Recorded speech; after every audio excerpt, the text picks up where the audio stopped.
So, third bank in a row that we're going to be looking at this week as the big banks, the tier one banks, will be, of course, releasing their half-year earnings. We looked at Zenith Bank 2 days ago. We looked at UBA, United Bank for Africa, yesterday. And now, GTCO, half-year earnings. There's the numbers. I don't even need to go through them. Arise business analyst Chika Mbonu, he's here. This is what he does. In addition to the aviation sector and agriculture sector and all the other sectors he looks at. You're welcome, sir. Thanks for joining us. How are you today? Fine, thank you. Fine, thank you. So, third bank in a row. I hope you didn't sleep on the street yesterday because the flood yesterday. Oh my! You have to check on you and make sure. Yeah, oh God, everywhere is just. Everywhere. So my acquaintances. Our producer was held up. She actually was held up. My acquaintances slept in hotels yesterday. Wow. And only go home this morning. So yesterday was wild. Lagos for you. I mean, the GTCO. Let's look at it. Yes. Now, do you recall when we started this? Chain. Yeah. Starting with Zenith. Yes. And I gave you a background. Yes. And I said that you never analyze the results of a bank. Yes. Without looking at the macroeconomic environment they're operating in. And I said that the macroeconomic environment that we operated in 2024 was 2025. You know the differences. Yes. 2024 was basically the time when we had the massive difference in exchange rate, and a lot of banks made a lot of money in that. And this year 2025, there is a little stability. GTB happened to be one of the banks that profited from that FX, because the FX evaluations in very nice way. Yeah. Do recall that by half year GT blasted 1 trillion. That was before tax. Wow. And we were looking for a 2 trillion by the end of the year. Yeah. But you know what happened? Was they were wiser. And they did the forbearances. Got out of it, exactly. They burnt all their profit for the second half of the year to clean up their balance sheet. And that is that. Now, so in looking at this, I mean, again, starting from top line of gross earnings, above 1 trillion in gross earnings versus 1.4 trillion the previous year. Yeah. Now, if we move down again, start moving down, we'll see that every parameter went up. Yeah. Net interest income, which remember I said that the banks makes its money principally. A bank makes money from financial intermediation, basically taking deposits from people and then lending the money to those who need the money.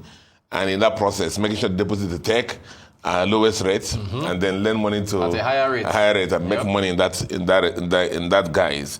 For GT, assets grew, deposits grew.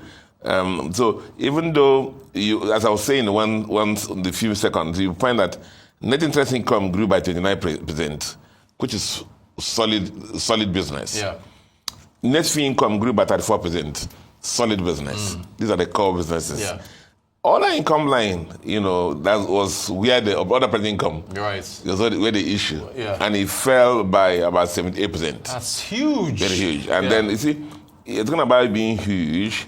But if you mention the amount, it's massive. Yeah. It's massive, as this Nigerian term that is in social media, massive. This is really massive, So that's the thing with the GT result. As I said, they gained a lot from that. But in analyzing this result now, you can see that the solidity of the business. For example, as I said, interest income grew by 31%. Yeah. And in the previous year, last year, when we had this FX massive income, the interest income was only 44% of their total gross earnings. But this year is about 76%, which is what it should actually be, because the role of the bank is to lend money, take deposit and lend money. So they are returned to their core mandate.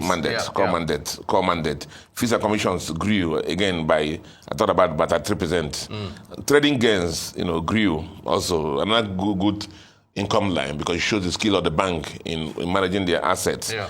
But the issue was this other income, which fell from about 6.5, about 99% fall. That is, that tells that's pretty much quantum basis 6.5 billion in 2025 compared to Rotus 624 billion. That is, this is what's so therefore affected their bottom line to what it came out to 600 PBT 600 billion PBT versus the 1 trillion they had, about 40% fall they had, in last year. Fundamentally, the balance sheet is solid. Cost-to-income ratio, GTB has been known to be very efficient. And every time you analyze the bank, you always hit on that. Very efficient. And then the brief thing again is that banks like Zenith, Zenith cost-to-income is looking pretty good. Because it was 20. The cost-income ratio for Zenith is 29. Yes, I remember that. So GT is 30. So GTB used to be, it used to be slam dunk for GT there. Right. Now, for our viewers, the cost-income ratio is like, for every 100 naira that you earn, how much do you spend in cost in earning it? Now, GT, every 100 naira they earn, they spend about 30 naira to earn it. Zenith spends about 29 naira to earn it. Now, UBA, I remember that one. UBA is about 54. Yeah, about 54 54 naira, 5 naira. I remember that. So you can see UBA, their work is cut out. They know what to do. Yes. They're running very well at the gross earning level. So if they watch their costs, maybe because they fight all over Africa and other things, and the number of branches they have, GT is lean now. The other important ratio that we can... You just actually mentioned from outside Africa. You meant, I think GT also from the... you mentioned it earlier. The money coming in from outside Nigeria. The other thing that happened in GT is better diversification of the income base, revenue base. In the previous year, 2024, revenues outside Nigeria was about 84%. Revenue from Nigeria was 84%.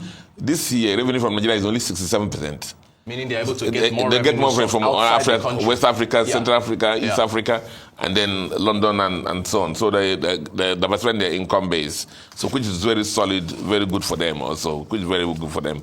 And NPL, non-performing loans, that's another again, yes, a lot, Yes, very important. GT came in at 4.5. So for every 100 naira loan they book, they lost about 4.5 of that, which is not bad, compared to 5.2 in the previous... I think the threshold is 5, right? Yeah, 5%. The threshold is 5, which is good for them, which is good. And Zenith, again, came in at about 5 also, 4.9.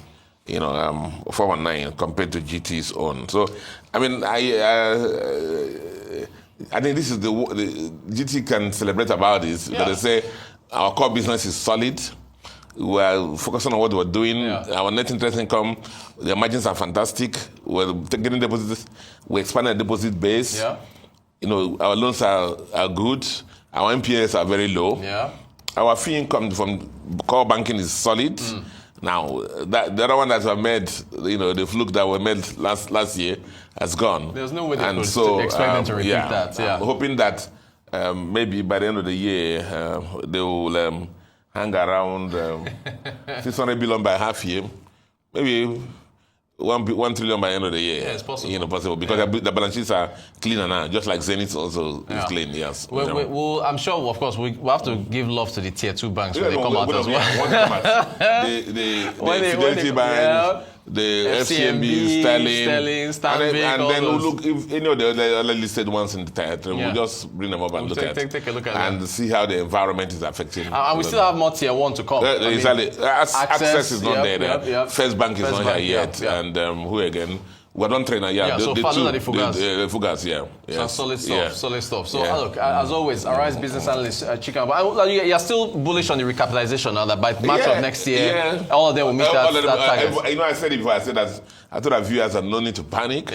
Remember the MPC meeting yesterday? That's right. The CBN governor said I think 15 banks to date. That's right. I believe that substantially almost all banks will, on their own, cross it. Any 1 or 2 or 3 that don't make it, CBN will have arrangements to make sure that they make it. Like the arrangement you have already with Providus and Unity. Right. Those may happen. Where CBN, like I said, it's like when you have a 35-year-old daughter and 40-year-old daughter, you will encourage suitors. You help them. Like before, that when you're harassing suitors, now you encourage them. So when we get to that level, 35-year-old son. Yes, son. Yes, I don't want to go to that level, Rotus. You know, they say that old women feel ill at ease when dry bones are mentioned in the proverb. When I say it now, you think it's you I'm talking about, you know. Marriage counselor, Arise business analyst, Chika Mbonu, bank analyst, aviation analyst. Always a pleasure. Chika, thank you so much. I appreciate it.